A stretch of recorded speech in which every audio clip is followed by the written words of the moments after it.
नमस्कार, न्यूज 18 मध्य प्रदेश छत्तीसगढ़ में आपका स्वागत है। और 28 सीटों पर हो रहे उपचुनाव के मद्देनजर सबसे बड़ी कवरेज, महा कवरेज केवल और केवल न्यूज 18 पर। लगातार आप बने रहिए न्यूज 18 मध्य प्रदेश छत्तीसगढ़ के साथ। आपको बता दें कि आज 28 सीटों पर मतदान हो रहा है और इस लिहाज से ये 28 सीटें जहां बाय इलेक्शन हो रहा है, उपचुनाव हो रहा है, सरकार की किस्मत का भी फैसला करेंगी, कांग्रेस के भविष्य का भी। ये 28 सीटें आज फैसला करने वाली। ईवीएम में कैद हो जाएगी किस्मत कांग्रेस और बीजेपी की। हालांकि एक तीसरा फैक्टर जरूर जो महत्वपूर्ण है और वो है बहुजन समाज पार्टी का। हालांकि ये फैक्टर जो सबसे ज्यादा काम करेगा वो ग्वालियर चंबल की 16 सीटों पर काम करेगा और उसमें से भी कुछ 8 सीटें ऐसी हैं जहां पर बहुजन समाज पार्टी का निर्णायक वोट साबित होता है। और उस लिहाज से आप कह सकते हैं कि यहां पर तस्वीर कुछ भी हो सकती है। और वैसे भी ग्वालियर चंबल का जो मतदाता है वो अक्सर चौंकाता भी रहा है।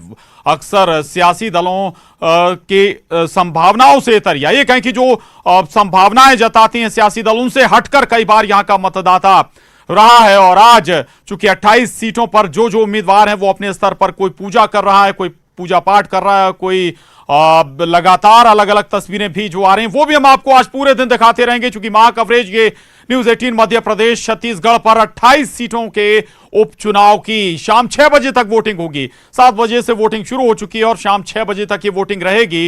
ये भी बता दें कि इस बार चूंकि कोरोना संक्रमण काल में खास इंतजाम प्रशासन और चुनाव आयोग की तरफ से किए गए हैं ताकि किसी भी तरह की गड़बड़ी, किसी भी तरह की दिक्कत लोगों को ना हो। आखिरी का 1 घंटा उन लोगों के लिए तय किया गया है, रखा गया है जो या तो कोरोना संक्रमित हैं या फिर संदिग्ध हैं। उस लिहाज से उन्हें विशेष इंतजाम उनकी वोटिंग के लिए किए गए हैं। और न्यूज 18 लगातार आपसे अभी से अपील करता है कि बाकी सब काम बाद में। अगर आप इन 28 सीटों के वोटर हैं, इन 28 सीटों में आपका वोट है, तो अपने वोट का इस्तेमाल आज जरूर करें। क्योंकि अगर आज आप वोट नहीं करेंगे तो फिर शिकायत करने का कोई वजह नहीं होगी आपके पास। अपनी समस्याओं को लेकर सवाल उठाने की कोई वजह आपके पास नहीं होगी।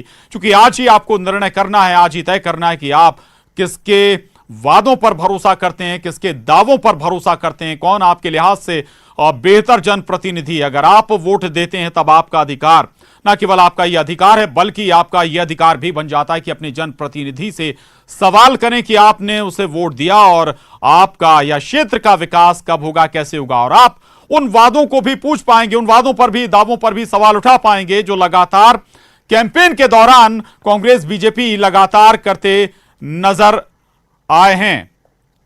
और लगातार हम आपको अलग अलग तस्वीरें भी दिखा रहे हैं। हमारे तमाम संवाददाता जुड़ रहे हैं। पूजा भी हमारे साथ, पूजा माथुर हमारे साथ बनी हुई हैं मैदान में। और लगातार चलिए पूजा के पास भी चलेंगे, अनुराग के पास भी चलेंगे और शरद के पास भी चलेंगे। हमारे और तमाम सहयोगी भी हमारे साथ जुड़ेंगे। लेकिन उससे पहले हम कुछ और तस्वीरें आपको दिखा रहे हैं। आज बीजेपी प्रत्याशी हो या कांग्रेस प्रत्याशी, अलग अलग उनकी तस्वीरें नजर आ रही हैं। ईश्वर से आशीर्वाद ले रहे हैं। आखिरी भरोसा अब यही, ईश्वर के हाथ में अब सब कुछ, इनका भविष्य भी। तो आखिरी जो मनोकामना है ईश्वर के सामने, आखिरी जो प्रार्थना है ईश्वर के सामने, प्रार्थना करने के साथ ही